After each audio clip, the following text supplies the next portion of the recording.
Hello everybody សួស្តីអ្នកទាំងអស់គ្នាបាទថ្ងៃនេះជួបជាមួយនឹងខ្ញុំបាទសុធាដែលជាគ្រូបង្រៀននៅសាលាភាសាអន្តរជាតិ ILS បាទក៏ដូចជាគ្រូបង្រៀននៅក្នុងវិទ្យាល័យវាលពងផងដែរបាទអញ្ចឹងថ្ងៃនេះគឺខ្ញុំនឹងបង្ហាញឬក៏លើកយកនៅវិញ្ញាសាដែលយើងប្រឡងបាក់ឌុបតាំងពីឆ្នាំ2007រហូតដល់ឆ្នាំ2023មកនិយាយតែខ្ញុំមិនអាចនិយាយនៅក្នុងវីដេអូនេះតែមួយទាំងអស់បានទេបាទខ្ញុំនឹងបន្តបាទជា series សម្រាប់អ្នកទាំងអស់គ្នាបាទពីមួយវីដេអូទៅមួយវីដេអូសម្រាប់អ្នកទាំងអស់គ្នាដើម្បីបាទទុកជាផលប្រយោជន៍ឬក៏ជាសារៈសំខាន់មួយឲ្យយើងបានរៀនឬក៏សិក្សាឬក៏ស្វែងយល់ក្នុងន័យមួយដើម្បីត្រៀមប្រឡងនៅក្នុងបាក់ឌុបថ្ងៃបាក់ឌុបខាងមុខនេះសម្រាប់ភាសាអង់គ្លេសបាទអញ្ចឹងដូចជាខ្ញុំបានបង្ហាញ3 slide អំបញ្ញមិញគឺសុទ្ធតែជាពាក្យដែលយើងត្រូវរៀននៅក្នុងវិញ្ញាសាទាំងអស់នេះអញ្ចឹងហើយអ្នកទាំងអស់គ្នាអាចស្គប់មើលពាក្យនឹងម្ដងមួយបានទាំង3 slide អំបញ្ញមិញដែលខ្ញុំបានបង្ហាញដូចគ្នានេះដែរយើងចូលទៅសាច់ការតែម្ដងទៅបាទនៅក្នុង section 1នេះនៅក្នុងចំណុចទី1នេះគឺយើងនិយាយអំពីបាទគឺយើងនិយាយអំពី reading បាទ reading នៅក្នុងចំណុចមួយនេះគឺបាន10បន្ទុកបាទ10បន្ទុកអញ្ចឹងយើងមើលទាំងអស់គ្នាការណែនាំរបស់វាមុននឹងចាប់ដើមខ្ញុំចង់បញ្ជាក់និងបង្ហាញបន្តិចចំពោះការដែលយើងធ្វើការប្រឡងអ្វីដែលសំខាន់ជាងការធ្វើឬក៏ចំណេះដឹងអីផ្សេងទៀតនោះគឺការណែនាំបាទអញ្ចឹងការណែនាំយើងចាំបាច់ត្រូវតែអានវាត្រូវតែយល់វាដើម្បីអនុវត្ត flow ឬក៏អនុវត្តលំដាប់លំដោយនៅក្នុងការធ្វើហ្នឹងវាត្រឹមត្រូវបាទអញ្ចឹងយើងមើល read the text below and fill in the blanks with the appropriate words from the box. The first one has been done as an example for you បាទអញ្ចឹងគេឲ្យយើងអានបាទនៅប្រអប់អត្ថបទបាទសំទោសនៅអត្ថបទខាងក្រោមហើយនឹងបំពេញចន្លោះជាមួយនឹងពាក្យដែលត្រឹមត្រូវពីក្នុងប្រអប់បាទចម្លើយទី1ត្រូវបានធ្វើជាឧទាហរណ៍បាទអញ្ចឹងយើងកន្លែងហ្នឹងចាំបាច់មែនទែនដោយសារតែសិស្សមួយចំនួនពួកគាត់បាទសំបីតែសរសេរចម្លើយនៅក្នុងกระดาษចម្លើយនៅពេលប្រឡងហ្នឹងក៏គាត់យកឧទាហរណ៍ហ្នឹងយកទៅសរសេរនៅក្នុងយកទៅធ្វើបាទយកទៅធ្វើនៅក្នុងចម្លើយដែលមិនមែនជាឧទាហរណ៍អញ្ចឹងធ្វើឲ្យយើងបាត់បង់បន្ទុកអញ្ចឹងណាបាទអញ្ចឹងពាក្យនៅក្នុងប្រអប់ទាំងអស់មាន11ហើយមានមួយជាឧទាហរណ៍ស្រេចហើយគឺ D នេះគឺជាឧទាហរណ៍បាទអញ្ចឹងយើងមើលបាទ A defeat អូខេ defeated បាទ defeated នេះមានន័យថាម៉េចចុះចាញ់ឬក៏បានចាញ់ B abandoned គឺបោះបង់ C constructions បាទមាន S មានអីណាបាទ D enormous បាទធំសម្បើមធំក្រៃលែង E rediscover រកឃើញសារឡើងវិញ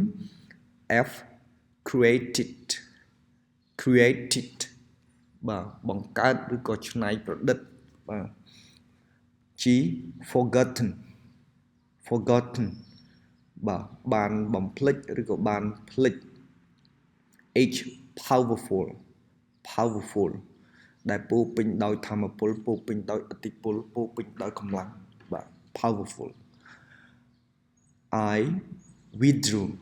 មកពាក្យថា withdraw បើសិននិយាយលុយវិញគឺដកលុយបើនិយាយពីរឿងតបឬក៏អីវិញគេថាដកតបដកអីចឹងទៅ G collapse បាទដួលរលំឬក៏ខូចខាតអីចឹងបាទ K decorated បាទ K decorated នេះគឺតុបតែងបាទអញ្ចឹងយើងមើលទាំងអស់គ្នាបាទនៅខាងក្រោមគឺថា the histories of Angkor បាទប្រវត្តិសាស្ត្រនៃប្រាសាទអង្គរ Angkor Wat is enormous building and one example of the most beautiful classic Khmer architectures គេថាប្រាសាទអង្គរវត្តហ្នឹងបើគឺយ៉ាងម៉េចប្រាសាទអង្គរវត្តគឺជាសំណង់អគារដ៏ធំមហិមាមួយហើយក៏ជាឧទាហរណ៍មួយនៃស្ថាបត្យកម្មខ្មែរពីបុរាណដ៏ស្រស់ស្អាតបំផុតផងដែរ It's one of the largest religious បាទអញ្ចឹងកន្លែងលេខ2នេះបាទ religious នេះគឺជាគុណនាមអញ្ចឹងខាងក្រោយគុណនាមបាទយើងអាចរកអីមកដាក់បានខាងក្រោយគុណនាមបាទជាទូទៅខាងក្រោយគុណនាមគឺមានអីគឺច្បាស់តែមាននាមព្រោះនាមបញ្ជាក់ន័យឲ្យអីបញ្ជាក់ន័យឲ្យសំទោសព្រោះគុណនាមបញ្ជាក់ន័យឲ្យនាមបាទអញ្ចឹងចំពោះចំណុចនេះយើងដាក់អ្វីដែរដាក់នាមបាទយើងដាក់នាមអញ្ចឹងយើងមើលខាងលើមាននាមឯងបាទ defeat មិនមែន abandon ក៏មិនមែន construction នាមបាទយើងមើលខាងលើនេះគឺមានតែមួយទេដែលជានាមគឺ construction បាទអញ្ចឹងចង់មិនចង់ចម្លើយកន្លែងនេះគឺកិច្ចមិនផុតពីនាមទេបាទអញ្ចឹងចម្លើយដែលត្រឹមត្រូវគឺចម្លើយ C បាទចម្លើយ C គឺជាចម្លើយដែលត្រឹមត្រូវបាទ religious constructions in the world បាទវាគឺជាអីវាគឺជាសំណង់ឬក៏ជាអគារឬក៏សំណង់បាទ constructions សំណង់សាសនាដ៏ធំបំផុតនៅក្នុងពិភពលោកបាទនៅក្នុងពិភពលោកអញ្ចឹងយើងដាក់ construction ដោយសារវាជានាមបញ្ជាក់ន័យឲ្យគុណនាមបញ្ជាក់ន័យឲ្យនាមបាទ The outside wall measure 1 kilo from west to east by 800 meter from north to south បាទអញ្ចឹងខាងក្រៅលបងហ្នឹងគឺវារង្វាស់ប្រហែលជា1គីឡូពី1គីឡូម៉ែត្រដីណាពីខាងលិចទៅខាងកើតដោយមាន800ម៉ែត្រពីខាងជើងទៅខាងត្បូង From the main entrance across the water to the base of the tower is total of 520 meters and the height of the main tower is 65 meters អញ្ចឹងពីច្រកចូលសំខាន់បាទកាត់ទឹកទៅដល់ប៉មប្រាសាទតែម្ដងគឺប្រវែង570ម៉ែត្រហើយកម្ពស់នៃប៉មឬក៏កម្ពូលប្រាសាទចម្បងកម្ពូលប្រាសាទដែលសំខាន់ដែលនៅកណ្ដាលគេនោះមានកម្ពស់រហូតទៅដល់65ម៉ែត្រ The Angkor Wat was បាទអ្នកទាំងអស់គ្នាបែរឆ្ងល់អត់មិនបានខ្ញុំអានអង្គរវត្តច្បាស់បាទដោយសារអង្គរវត្តហ្នឹងគឺមានតែមួយនៅខ្មែរទេអញ្ចឹងយើងកុំនិយាយដូចថាកាច់តង់ទៅជាអង្គរវត្តបាទកុំអញ្ចឹងអីគឺយើងអានអង្គរវត្តឲ្យច្បាស់ហ្មងទៅដោយសារវាជារបស់ខ្មែរយើងណាបាទដូចក្រមាអញ្ចឹងយើងអានកុំនិយាយថា scarf យើងនិយាយថាក្រមាទៅដើម្បីជួយផ្សាយនៅភាសាខ្មែររបស់យើងឲ្យវាទូលំទូលាយផងអញ្ចឹងបាទ The Angkor Wat was បាទកន្លែងនេះមាន was អញ្ចឹងខាងក្រោយ was នេះបាទជាកិរិយាសព្ទអាចជាកិរិយាសព្ទpast participle ឬក៏ ed បាទយើងថា ed បាទកិរិយាសព្ទទៀងទាត់តែ ed គឺ past participle ហើយទាំង past simple ទាំង past participle តែម្ដងបាទអញ្ចឹងកន្លែងនេះបាទ by stone ដោយដុំថ្មអញ្ចឹងអង្គរវត្តគឺត្រូវដោយដុំថ្មអញ្ចឹងយើងអាចគិតទៅលើអីការធ្វើឬក៏ការកសាងមែនទេបាទអញ្ចឹងឬក៏បង្កើតឬក៏អីចឹងទៅបាទអញ្ចឹងខាងលើនេះអត់មានពាក្យណាដែលបកប្រែថាកសាងទេតែមានពាក្យថាបកប្រែថាបង្កើតអញ្ចឹងចម្លើយគឺប្រហែលជាមិនអាចគេចផុតពីពាក្យថា created ទេបាទអញ្ចឹងត្រឹមត្រូវបាទចម្លើយគឺ created បាទអញ្ចឹងប្រាសាទអង្គរវត្ត Okay, Angkor Wat was created by sandstones mostly, which could have been cut from Phnom Kulen. Okay, បើថាប្រាសាទអង្គរវត្តត្រូវបានបង្កើតឡើងដោយថ្មបាទ sandstone គឺថ្មភក់យើងអាចទៅមើលពាក្យដែលខ្ញុំបានបង្ហាញខាងដើម3ផ្ទាំងមិញថ្មភក់បាទភាគច្រើនគឺថ្មភក់ណាបាទ mostly ដែលអាចនឹងកាត់យកមកឬក៏អាចបានកាត់មកពីអីគេមកពីភ្នំកលែនបាទអញ្ចឹងយកពីភ្នំកលែនមកបាទថ្មភក់នេះបាទ the rough នេះដំបូលណាបងប្អូនដំបូល the rough of the inside wall was supported by column made of stone បាទមិនថាដំបូលនៅខាងក្នុងណានៅខាងក្នុងនៃជញ្ជាំងនោះគឺត្រូវបានទ្រទៅដោយដុំថ្មប្រអប់ដុំថ្មដែលបង្កើតបាទដែលត្រូវបានបង្កើតឬក៏ប្រអប់ដែលបង្កើតដោយថ្មបាទដុំថ្មឆុងណាបាទគេហៅថា column នឹងឯងបាទ column បាទគឺដុំថ្មអានេះជ្រុងប្រអប់ជ្រុងណាបាទ the walls were with picture from Ramayana បាទអញ្ចឹងជញ្ជាំងគឺត្រូវបានដោយរូបភាពពី Ramayana បាទអញ្ចឹងអាចនឹងជាគូអាចនឹងជាឆ្លាក់បាទអញ្ចឹងកន្លែងហ្នឹងយើងអាចដាក់បានបាទអញ្ចឹងខាងលើអត់មានគូមានឆ្លាក់អីទេបាទគឺមានតែពាក្យថាតុបតែងបាទអញ្ចឹងយើងអាចតុបតែងយើងអាចនិយាយប្រើពាក្យថាតុបតែងលម្អរចនាម៉ូដអីចឹងទៅ decorative នេះបាទអញ្ចឹងចម្លើយគឺ decorative ហ្នឹងឯងបាទអញ្ចឹងគឺ were decorated with a picture from Ramayana បាទមានថាយ៉ាងម៉េចជញ្ជាំងគឺត្រូវបានតុបតែងលម្អជាមួយនឹងរូបភាពពីរឿង Ramayana បាទឬក៏ពី Ramayana ចឹងទៅបាទ Under Jayvarman the Swan Angkor became more than ever បាទកន្លែងនេះគឺច្បាស់ណាស់ប្រកាសជា comparative អញ្ចឹងមុខតាអាចបើថាកិរិយាគុណនាមវាជាគុណនាមហើយគុណនាមវែងទៀតដោយសារយើងឃើញអីយើងឃើញ more កន្លែងនេះណាហើយមានឃើញ than កន្លែងនេះអញ្ចឹងជាគុណនាមវែងបើជាគុណនាមវែងយើងទៅរកមើលតើខាងលើមានគុណនាមអីគេបាទអញ្ចឹងគុណនាមវែងមានអីគេអាច powerful ទេអ្នកទាំងអស់គ្នា powerful បើគុណនាមមួយបើក្រៅពីហ្នឹងគឺដូចជាអត់មានគុណនាមអីទៀតទេគឺមានតែ powerful នឹងទេបាទអញ្ចឹងអ្នកទាំងអស់គ្នាដែលបកកែខាង part of speech ថ្នាក់នៃពាក្យឬក៏ចេះពាក្យច្រើនមកការបំពេញប៉ុណ្ណេះគឺ ស៊ីផុយងាយស្រួលមែនតើបាទអញ្ចឹងយើងមើលទាំងអស់គ្នាបាទអង្គ become more គេគឺ powerful ហ្នឹងឯងបាទ powerful than ever អញ្ចឹងមានន័យថាម៉េចនៅក្រោមការគ្រប់គ្រងរបស់ព្រះបាទជ័យវរ្ម័នទី7ប្រាសាទអង្គរវត្តបានកាន់តែមានឥទ្ធិពលជាងពេលណាទាំងអស់បាទ After that however it slowly grew weaker until its final when it was attached បាទវាយប្រហារត្រូវបានវាយប្រហារអញ្ចឹងបន្ទាប់ពីគ្រានោះមកទោះបីយ៉ាងណាក៏ដោយបន្ទាប់ពីពេលនោះណាបន្ទាប់ពីពេលដែលមានធម្មពលនោះមានឥទ្ធិពលនោះយ៉ាងណាក៏ដោយទោះយ៉ាងណាក៏ដោយវាក៏បានអីគេ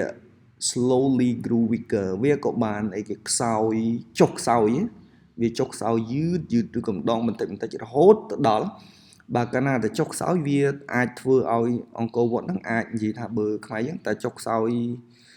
ពីបុរាណយើងធ្លាប់រៀនចុះខ្សោយយូរទៅវាធ្វើឲ្យយ៉ាងម៉េចអាចនឹងបរាជ័យឬក៏ដួលរលំអញ្ចឹងទៅអញ្ចឹងយើងរកមើលពាក្យណាដែលអាចថាបង្ហាញពីការដួលរលំឬក៏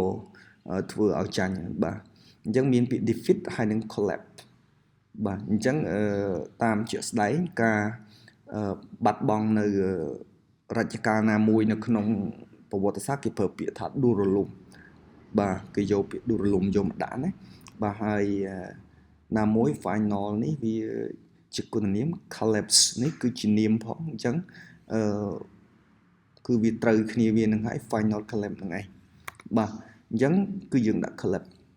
បាទ collapse បាទគឺបានរហូតដល់ចុងក្រោយរបស់វាគឺត្រូវបានដួលរលំបាទ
បាទ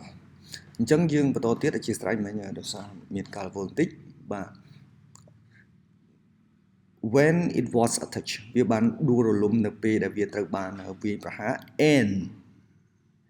បាទអញ្ចឹងមានន័យថាត្រូវបានវាដួលរលំពេលដែលវាត្រូវបានវាយប្រហារហើយនឹងអីគេកន្លែងនេះយើងអាចដាក់ពាក្យអីគេបានដោយសៀមមានថា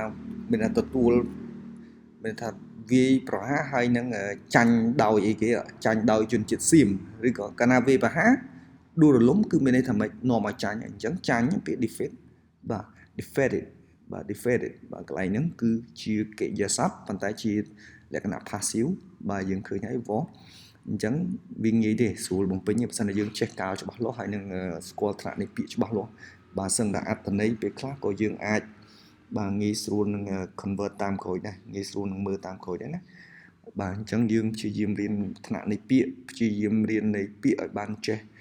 ច្បាស់លាស់ហើយនឹងកាលឲ្យបានត្រឹមត្រូវអញ្ចឹងងាយនៅក្នុងការបំពេញចន្លោះបាទអញ្ចឹងគឺយើងដាក់ថា defeat បាទ defeated by seems consequently it was បាទអញ្ចឹងអានេះជាកាលណាមាន was បើមិនជាគុណនាមក៏ជា past participle ដែរណាបាទ it was បាទ and in order to find safer place the king បាទអញ្ចឹងដែលជាលទ្ធផលវាគឺត្រូវបានចុចហើយដើម្បី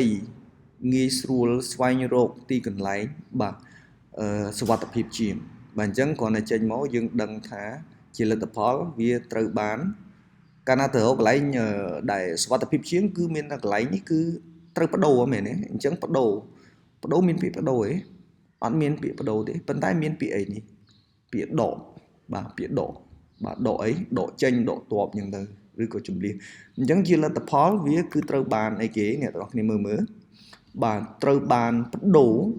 បាទឬក៏ត្រូវបានដកចេញហើយដើម្បីស្វែងរកទីកន្លែងដែលមានសុវត្ថិភាព the king សំទុះបោះបង់សំទុះបាទ B នេះ abandon គឺបោះបង់អ្នកនរគ្នាបាទបោះបង់បាទជាស្រ័យគឺត្រូវបានបោះបង់បាទត្រូវបានបោះបង់ឲ្យគេគឺបោះបង់ភាសាអង្គរនឹងឯង and ហើយដើម្បីស្វែងរកកន្លែងដែលមានសុវត្ថិភាពស្ដាច់ហ្នឹងយ៉ាងម៉េចអ្នកនរគ្នាបាទស្ដាច់បាទ from បាទស្ដាច់ហ្នឹងត្រូវបានយ៉ាងម៉េចបាទគឺដកបាទគឺដកតបបាទគឺដកឬក៏ចល័តតបឬក៏ដកចេញដកជាជនចេញនាំជាជនចេញពីអីគេពីតំបន់នោះហើយ move south to what is ភ្នំពេញ now ហើយបានធ្វើដំណើរចល័តទៅទិសខាងត្បូងទៅអីគេទៅអ្វីដែលឥឡូវនេះទៅកន្លែងអ្វីដែលឥឡូវហ្នឹងយើងហៅថាភ្នំពេញហ្នឹងឯងបាទអញ្ចឹងយើងបដូរពីសៀមរាបមកភ្នំពេញ Uncle had been នៅសល់អីគេបាទនៅសល់តែពីរទេនៅសល់ rediscover ហើយនឹង forgotten បាទ had been បាទកន្លែងនេះច្បាស់ណាស់គឺ forgotten ហ្នឹងឯងបាទ had been forgotten for generation បាទអង្គរវត្តត្រូវបានបំភ្លេចឬក៏ត្រូវបានភ្លេចទៅដោយជំនាន់អស់ច្រើនជំនាន់ before it was rediscover បាទមុនពេលដែលវាត្រូវបានស្វែងរកឃើញ ម្ដងទៀតបាទ rediscover in 19th century នៅក្នុងសតវត្សទី19បាទអញ្ចឹងអានេះគឺជាការកែសម្រាប់បាក់ឌុប2007បាទទុកជាចំណេះដឹងទៅហើយបើសិនជាវាមិនវាអាចជួយនៅក្នុងការប្រឡងបាក់ឌុបយើងដែរបើយើងមើលវាលេងទៅបាទហើយខ្ញុំមានវីដេអូជូនប៉ុណ្ណេះហើយបើមានចម្ងល់ឬក៏ចង់សំណូមពរឲ្យបង្រៀននៅអ្វីផ្សេងទៀតបាទសូមជួយ comment នៅខាងក្រោមហើយបើគិតថាវីដេអូនេះវាមានប្រយោជន៍ជួយ share ហើយនឹង like អរគុណបាទជួបគ្នានៅវីដេអូក្រោយទាំងអស់គ្នាបាទ goodbye see you